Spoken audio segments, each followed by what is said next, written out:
CTET जनवरी सन 2024 के लिए उर्दू के सिलेबस के मुताबिक लगातार क्लासेस आप लोगों को प्रोवाइड कराई जा रही हैं। पिछली क्लास में हमने role of listening and speaking यानी कि सुनने और बोलने के किरदार को डिस्कस किया है। अगर आप लोगों ने हमारी वो क्लास नहीं देखी है तो डिस्क्रिप्शन में प्लेलिस्ट होगी, उसकी मदद से ज़रूर देखिए। चलिए शुरू करते हैं। कल हमने 10 सवाल डिस्कस किया था। क्वेश्चन नंबर 11 क्या है देखते हैं।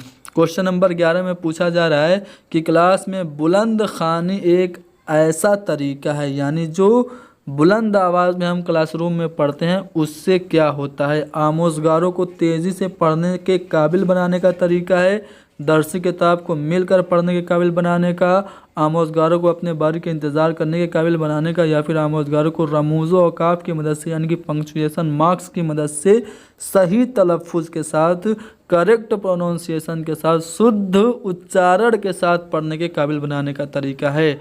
तो क्लासरूम में जब बच्चे बुलंद ख़्वानी करते हैं तो इससे वो पंक्चुएशन मार्क्स की हेल्प से करेक्ट प्रोनाउंसिएशन को पढ़ पाते हैं, अदा कर पाते हैं, यानी कि ऑप्शन नंबर 4 हमारा करेक्ट होगा। क्वेश्चन नंबर 12 यहाँ पे आपसे पूछा यह जा रहा है कि एक बच्चा जोड़ों और ग्रुपों में किए जाने वाली सरगर्मी में हिस्सा लेता है लेकिन तहरीरी इम्तिहानों में कम नंबर हासिल करता है, तो एज ए टीचर आप उसकी मदद कैसे करेंगे। यानी कि आपका जो स्टूडेंट है ग्रुप में और जोड़े में जब कोई एक्टिविटी की जाती है तो उसमें सही परफॉर्म करता है, लेकिन जब रिटन एग्ज़ाम होता है तो उसमें उसका नंबर कम आता है, तो आप क्या करेंगे, तो उसके समाजी तामुल की तारीफ़ करके आप उसकी मदद कर सकते हैं एज ए टीचर, यानी कि पहला वाला ऑप्शन हमारा करेक्ट होगा।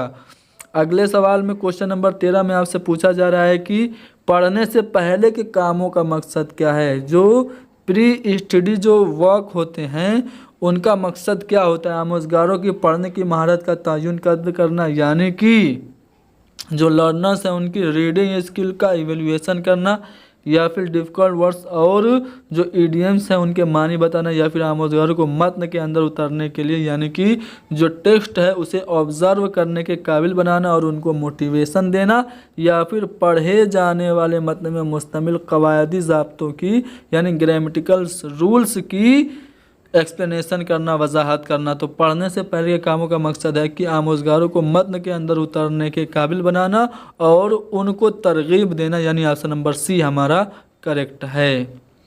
क्वेश्चन नंबर 14 इसमें यह पूछा जा रहा है कि बच्चों में पढ़ने की महारतों को फ़रोग़ देने के लिए उस्ताद को तलबा की मदद करनी चाहिए। एज ए टीचर आप चाहते हैं कि आपके बच्चे की जो पढ़ने की बुनियादी महारत है यानी कि बेसिक रीडिंग स्किल है वो डेवलप हो, तो आप क्या करेंगे, ज़ाती और वाज़ेह हिदायत के ज़रिए यानी कि क्लियर एंड पर्सनल उसको इंस्ट्रक्शन देंगे, या फिर जमात मखसूस माहसल के लिए मेआर बंद जांच के ज़रिए यानी कि स्टैंडर्ड इवेलुएशन करके, या फिर मुख्तलिफ टेक्नोलॉजी का यूज़ करके, या फिर पढ़ने से पहले नए और दिक्कत तरफ लफ्ज़ियात के ज़रिए। तो आप चाहते हैं कि आपके बच्चे में पढ़ने की महारत डेवलप हो तो उसे ज़ाती और वाज़ेह हिदायत के ज़रिए आप उसकी मदद कर सकते हैं, यानी ऑप्शन नंबर 1 हमारा करेक्ट है। क्वेश्चन नंबर 15 में यहाँ पे पूछा जा रहा है कि एक नए मजमून का तारुफ कराते वक्त उस्ताद को ऐसे सवाल पूछने चाहिए जो, मान लीजिए कि एज ए टीचर आप कोई नया टॉपिक शुरू कर रहे हैं तो आप कैसे क्वेश्चन पूछेंगे। ऐसे क्वेश्चन पूछेंगे जो जिनसे बच्चों को बिल्कुल नामारूफ हों, यानी जो बच्चे आज तक वो ऐसा सवाल देखे ही नहीं हो, जो उनके लिए बिल्कुल अनभिज्ञ हों, अनफेमिलियर हों, या फिर तलबा की इदराक की सलाहियत से यानी कि बच्चों के कॉग्निटिव जो लेवल है उससे परे हों, या फिर पढ़ाए जाने वाले मजमून से मुताल्लिक हों, या फिर पढ़ाए जाने वाले मजमून को बच्चों के साबिक़ा मालूमात से जोड़ते हों। तो नए टॉपिक को पढ़ाने से पहले एज ए टीचर हमें ऐसे क्वेश्चन करने चाहिए जो बच्चों के प्रीवियस नॉलेज को करेंट नॉलेज से रिलेट करें, यानी पढ़ाया जाने वाले मजमून को बच्चों के साबिक़ा मालूमात से जोड़ते हों। ऑप्शन नंबर डी हमारा करेक्ट है। क्वेश्चन नंबर 16 में पूछा जा रहा है कि रीडिंग कॉर्नर बनाने से यानी पढ़ने का कोना बनाने से किस चीज़ में मदद मिलती है। पहला ऑप्शन है कि बच्चों को कोने में बैठकर स्कूल का काम पूरा करने में मदद मिलती है, या फिर बच्चों को आज़ादाना तौर से अपनी दिलचस्पी के मुताबिक, अपने इंटरेस्ट के मुताबिक किताबों को चूज़ करने में हेल्प मिलती है, या फिर उस्ताद बच्चों को काम पूरा न करने पर उस कोने में बैठा दे, या फिर उस्ताद हर बच्चे को 1 घंटे के लिए कोने में बैठना लाजमी करार दे। तो रीडिंग कॉर्नर बनाने से हेल्प ये होती है कि बच्चों को खुद से अपनी दिलचस्पी के अकॉर्डिंग फ्रीली कोई भी चाइल्ड लिटरेचर या कोई भी किताब जो उन्हें पढ़ने का मन कर रहा हो उसे सेलेक्ट करने की, इंतखाब करने की यानी चयन करने की छूट होती है, यानी कि ऑप्शन नंबर बी हमारा करेक्ट है। यहाँ पे एक बच्ची है जिसका नाम है सीमा, वो किसी सबक को रट कर फ़ौरन सीख लेती है, जबकि रीना दिमागी मश्क के बाद हर सबक को याद करती है। तो ये जो दोनों में डिफरेंस है ये किसकी मिसाल है, तो इसको हम इनफरादी खसूसियत यानी कि इंडिविजुअल डिफरेंस, व्यक्तिगत भिन्नता कहते हैं, यानी ऑप्शन ए हमारा करेक्ट है। तीसरी जमात का एक टीचर है, वो क्या कर रहा है ध्यान दीजिए, नज़्म पढ़ा रहा है जिसका नाम है नरगिस, एक फूल का नाम है नरगिस। तो नज़्म पढ़ाने से पहले अपने तलबा से कहता है कि वो आपस में स्कूल के रास्ते और घर के आसपास पाए जाने वाले फूलों, घास और पौधों के बारे में डिस्कशन करें, बातचीत करें। तो इस तरह की एक्टिविटी करा के वो बच्चों में क्या करने की कोशिश कर रहा है, फूल के बारे में पढ़ाने से पहले आसपास पाए जाने वाले फूलों, पौधों और घासों के बारे में टीचर डिस्कशन क्यों करवा रहा है। वो लर्नर्स से ये एक्सपेक्ट करता है कि वो घर से नरगिस का फूल लेकर आएँ, या फिर क्लासरूम की तदरीस और मालूमात से, क्लासरूम की इंफॉर्मेशन से प्रीवियस नॉलेज को, साबिका मालूमात को जोड़ रहा है, या फिर गौर ख़ौज़ करने की ये सरगर्मी है, या फिर जोग्राफियाई मालूमात के लिए शायरी के ज़रिए फितरी मनाज़िर और फूल पत्तों की वो तदरीस कर रहा है। तो किसी भी टॉपिक को पढ़ाने से पहले उससे रिलेटेड बच्चों से डिस्कशन करवाना या फिर रैंडमली कुछ क्वेश्चंस पूछना, ये क्लासरूम के नॉलेज को बच्चों के प्रीवियस नॉलेज से जोड़ने की कोशिश होती है। तो यहाँ पे भी टीचर कर रहा है क्या, क्लासरूम की तदरीस और मालूमात से साबिका मालूमात को जोड़ रहा है। ऑप्शन बी हमारा सही है। क्वेश्चन नंबर 19, एक प्राइमरी की क्लास में उस्ताद को बच्चों को सवाल पूछने के लिए क्या करना चाहिए। हमेशा क्वेश्चन पूछने के लिए बच्चों को मोटिवेट करना चाहिए, क्योंकि कहते हैं कि सवाल जो है वो इल्म की कुंजी है। क्वेश्चन नंबर 20, आमोज़गारों में पढ़ने की आदत को फ़रोग देने की गरज से बच्चों में रीडिंग स्किल को डेवलप करने के लिए कौन सी चीज़ की आप वकालत नहीं करेंगे, क्या नहीं करना चाहिए बच्चों में पठन कौशल के विकास के लिए। मतन पढ़ते हुए इस्तिंबात करने की वकालत नहीं करनी चाहिए, तो मतन को पढ़ते हुए उस पर गौर व फिक्र करना, इस्तिंबात करना, ये तो अच्छी बात है। मतन को साबिका मालूमात से जोड़ने की भी वकालत करनी चाहिए, ये भी बात सही है। लफ्ज़ ज़बान के टुकड़े से मानी को अग़्ज़ करना चाहिए, ये भी बात सही है। महज मतन को डिकोड करने की वकालत नहीं करनी चाहिए, सिर्फ हरूफ को अदा नहीं करना चाहिए, सिर्फ मतन को डिकोड नहीं करना चाहिए, बल्कि मानी समझना ये पढ़ने में अहमियत का हामिल होता है। इसलिए आमोज़गारों में पढ़ने की आदत को फ़रोग देने की गरज से हमें महज मतन को डिकोड करने की वकालत नहीं करनी चाहिए। ऑप्शन सी हमारा करेक्ट है।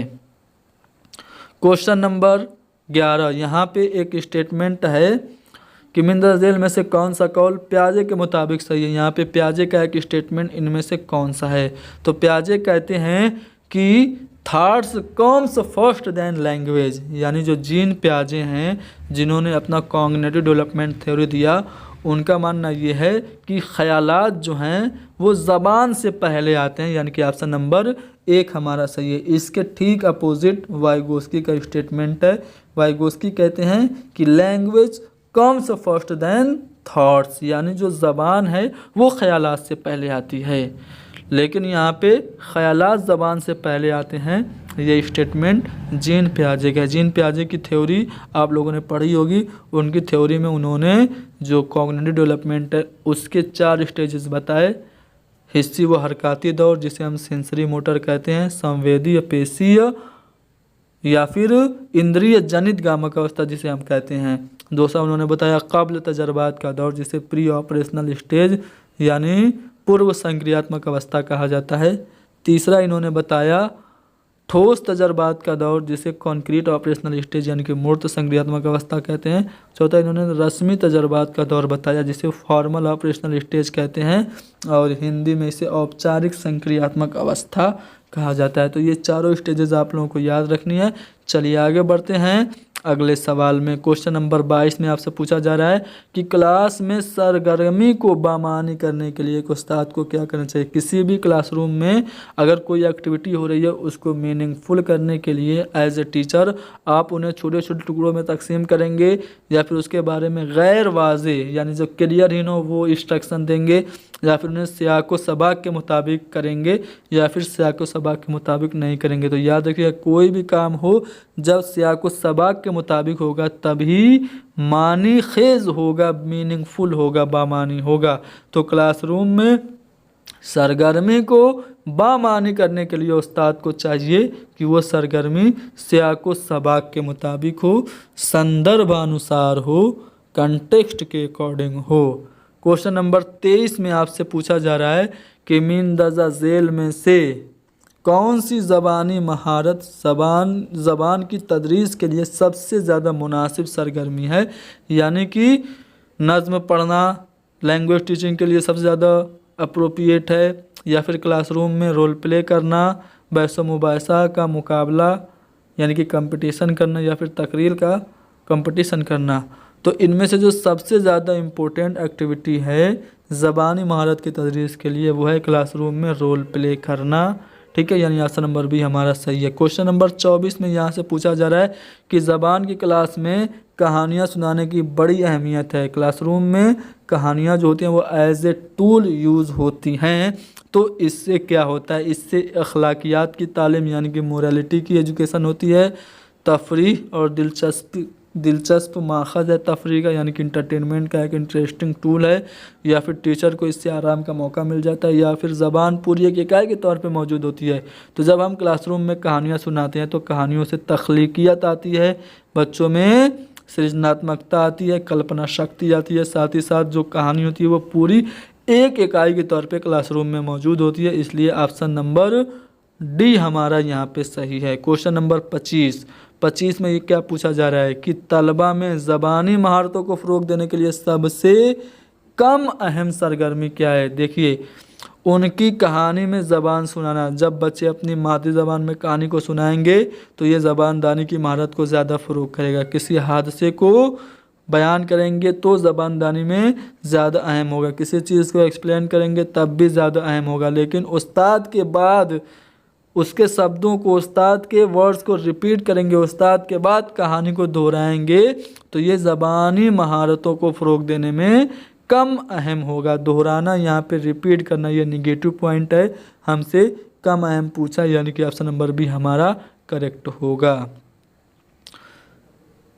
दर्जेल में से कौन लतीफ़ हर की महारत को फ़रोग़ देने की मिसाल है, यानी कि फ़ाइन मोटर स्किल का एग्जाम्पल आपसे पूछा जा रहा है। फ़ाइन मोटर स्किल जिसे हम लोग सूक्ष्म गतिक कौशल कहते हैं, उर्दू में इसको कई अलग अलग नामों से पूछा जाता है। नफीस हर की महारत, उम्दा हर की महारत, या फिर पेचीदा हर की महारत, कई नाम से भी पूछा जा चुका है। तो लतीफ़ हर की महारत से यहाँ पे पूछा है, तो लतीफ़ हर की महारत की मिसाल है लिखना।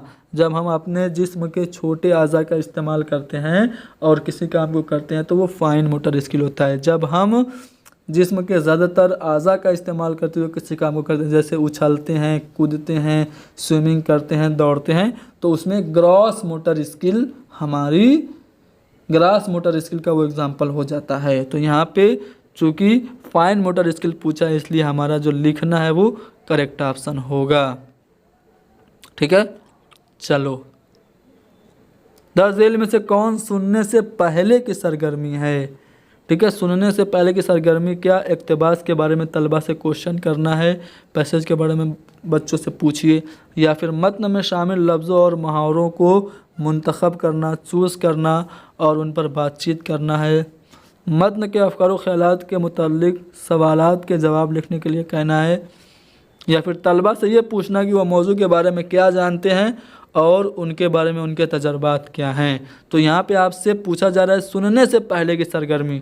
तो किसी भी सुनने से पहले की सरगर्मी से पहले आपको चाहिए कि आप बच्चों से ये क्वेश्चन करें कि जो टॉपिक आज हम आपको सुनाएंगे उसके बारे में आप क्या जानते हैं। मान लीजिए कि आपको ताजमहल के बारे में बच्चों को कुछ डिस्कशन करना है, तो आप पूछेंगे ना कि बताओ बेटा ताजमहल के बारे में क्या जानते हो, उसके बारे में तुम्हारा जो पहले का नॉलेज है, प्रीवियस नॉलेज है, वो क्या है।